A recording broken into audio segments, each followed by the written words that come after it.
रामधारी सिंह उच्चगति अभ्यास प्रतिलेखन संख्या 64, 65, 66, 67 शुरू होती है। स्टार्ट। अध्यक्ष महोदय, उसके लिए सब कुछ करना है तो फिर कृषि उत्पादन का जो मूल आधार है उस खाद और पानी की जो व्यवस्था है उस पर ही कर लगाया जाता है। तो मेरे मन में आता है कि कहीं वित्त मंत्री महोदय अपनी ही बातों को अपने ही सिद्धांतों के द्वारा तो काट नहीं रहे हैं। मैं कहना चाहता हूं कि हमारे देश में अभी भी चौथाई भूमि से ज़्यादा सिंचित भूमि नहीं है। इस देश की जितनी कृषि योग्य भूमि है उसका चौथाई से भी कम हिस्सा ऐसा है जो सिंचित भूमि के नाम से पुकारा जा सकता है।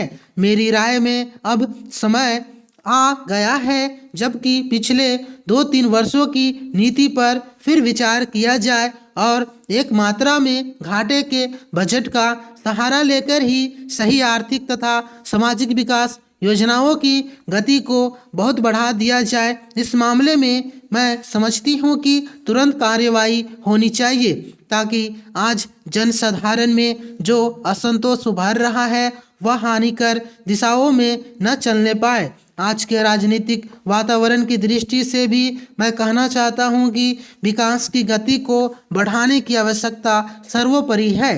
पैराग्राफ।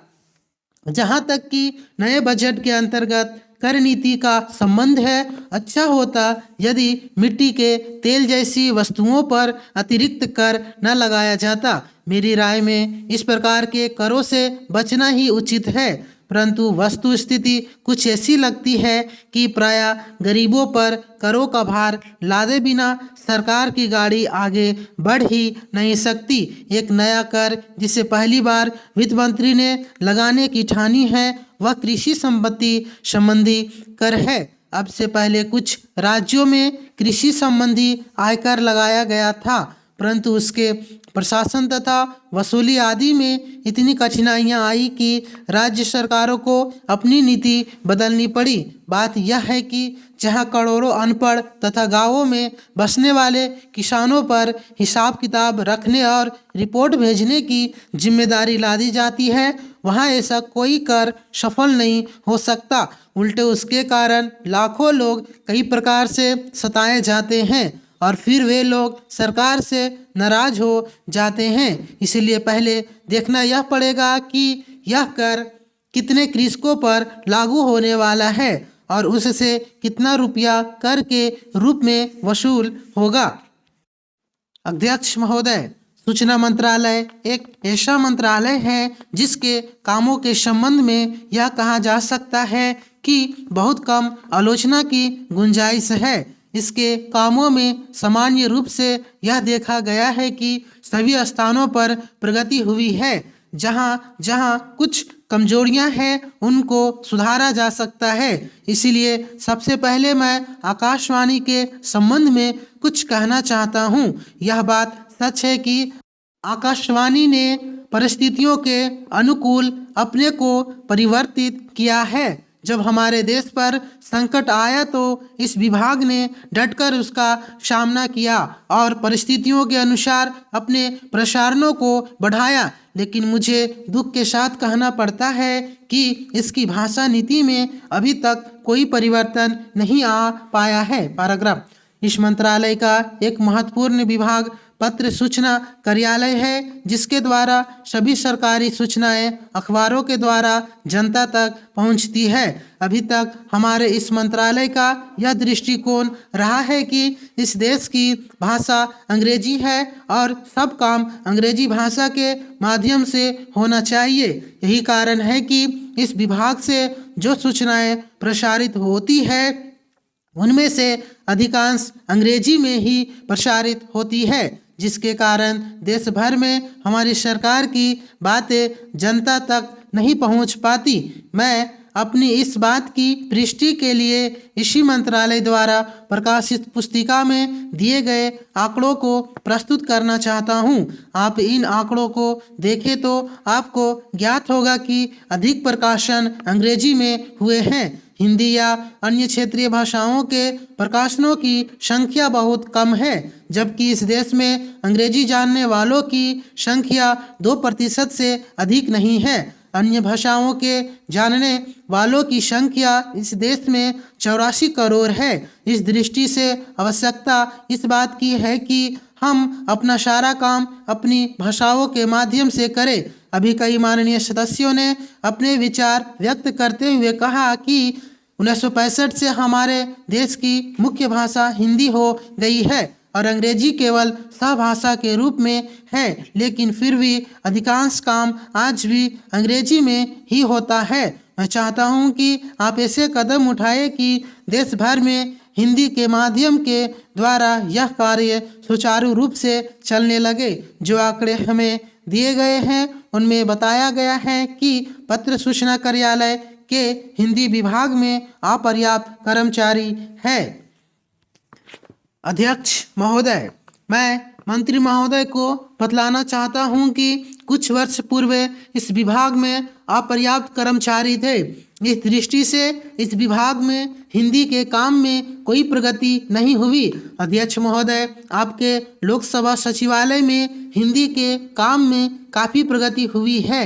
इस समय लोकसभा की कार्यवाही दोनों भाषाओं में चल रही है, लेकिन अगर इस काम में हमारा सूचना मंत्रालय अपनी भाषा नीति के कारण पिछड़ा रहा तो यह बड़े दुख की बात होगी। पैराग्राफ।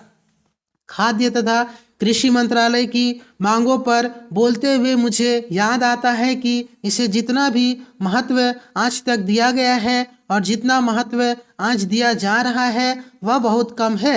अभी अंतर्राष्ट्रीय व्यापार पर बोलते हुए व्यापार मंत्री ने बताया था कि निर्यात की आमदनी में कृषि का कितना महत्वपूर्ण योगदान रहा है। उन्होंने बताया था कि 70% निर्यात कृषि की वस्तुओं का हो रहा है और उसी के द्वारा हमें इतनी आमदनी हो रही है। इस दृष्टि से कृषि का महत्व और भी ज़्यादा बढ़ जाता है। उन्होंने यह भी बताया था कि यदि कृषि उत्पादन केवल 5% और बढ़ जाए तो निर्यात से हम 100 करोड़ रुपये के लगभग अपनी आमदनी को और ज़्यादा बढ़ा सकते हैं। इतना महत्व इसका होने के बावजूद भी मुझे बड़ा खेद है और सचमुच यह बड़े दुख की बात है कि आप कृषि के ऊपर जिनमें 100 करोड़ रुपया कमाने की क्षमता है 1 करोड़ रुपया भी खर्च करने के लिए तैयार नहीं है। मैं तो यहाँ तक कहूँगा कि जिसे हम औद्योगिक उत्पादन मानते हैं उस प्रकार का उत्पादन आज भी हमारे देश में नहीं हो रहा है।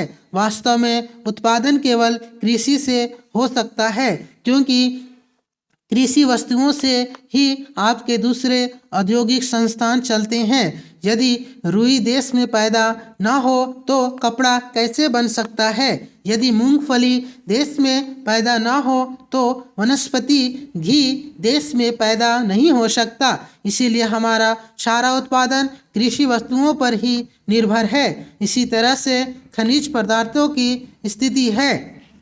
यदि खनिज पदार्थ निकालने पर ज़्यादा जोर दिया जाए तो उससे न केवल उत्पादन बढ़ेगा, हमारे उद्योगों को काम मिलेगा, बल्कि विदेशी मुद्रा भी बहुत बड़ी मात्रा में कमाई जा सकती है। हमारे देश में हर प्रकार की वस्तुओं का बहुत बड़ा भंडार हमारी भूमि में उपलब्ध है। महोदय, आज हमारे तरीकों से और कार्य संचालन द्वारा परिवर्तन की दिशा में समाज के बढ़ाने के उक्त क्रम पर संगठित रूप से प्रहार किए जा रहे हैं। कभी कभी मुझे लगता है कि सही उद्देश्यों का भी इस्तेमाल गलत तरह से किया जाता है, जिससे बेहतर उद्देश्यों पर प्रहार किया जाए और इस पर आपको अपने विचार विमर्श के दौरान ध्यान देना चाहिए। पैराग्राफ। काम की बेहतर व्यवस्था का बड़ा महत्व है। इसके लिए अधिक उपयुक्त वेतन आवश्यक होता है। साथ ही काम का स्थान, कमरे आदि भी साफ सुथरे होने चाहिए। लेकिन जो लोग साथ साथ काम करते हैं, श्रमिक प्रबंधक तथा किसी परियोजना में या कारखाने में काम करने वाले अन्य लोग, उनमें अच्छे संबंध होना आवश्यक है, तथा यह शायद अन्य सभी बातों से ज़्यादा महत्वपूर्ण है। मुझे आशा है कि यह बैठक, ऐसी विचार गोष्ठियाँ और सम्मेलन इस प्रकार से काम के लिए बेहतर वातावरण को संभव बनाएगी। सरकार को काफ़ी कुछ करना है और वह करेगी भी। हालांकि आज हमारे यहाँ की स्थिति में ऐसा करना हमेशा ही सरल नहीं होता। यह कहना सरल है कि हम ऐसा करेंगे। नीति संबंधी निर्णय भी सरलता से लिया जा सकता है, लेकिन किसी निर्णय को समुचित ढंग से लागू कर पाना बहुत कठिन होता है। मैं यह बहाने की खोज के लिए नहीं कह रही हूँ, क्योंकि कठिनाइयाँ हो तो उन पर विजय पानी ही होती है और हम ऐसा करने के लिए कृत संकल्प है। लेकिन आपको पता होना चाहिए कि अमुक कठिनाइयाँ हैं और उन पर विजय पाने के लिए केवल इच्छा करने या वक्तव्य देने से काम नहीं चलता। इसके लिए स्थिति को समझना और दृढ़ निश्चय के साथ आगे बढ़ना होता है। चाहे रुकावट कितनी ही बड़ी क्यों ना हो, कठिनाइयाँ कैसी भी क्यों ना हो, सरकार का यही संकल्प है। पैराग्राफ। सार्वजनिक क्षेत्र को बहुत महत्वपूर्ण योगदान करना है। उससे यह काम अपनी उपलब्धियों द्वारा ही नहीं, बल्कि श्रमिकों की भागीदारी की भावना को अनुभव करते हुए करना है। मैं जानती हूँ कि आज यह भावना सभी श्रमिकों में नहीं है। मुझे यह भी पता है कि इसके लिए हमेशा उन्हें ही दोषी नहीं ठहराया जा सकता। हमने प्रयास ही नहीं किया कि उन्हें ऐसा अनुभव होता रहे। मैं जानती हूँ कि प्रायः जो मजदूर किसी बांध के निर्माण में लगे हैं, उन्हें पता ही नहीं होता कि बांध होता क्या है। समाप्त। Thank you.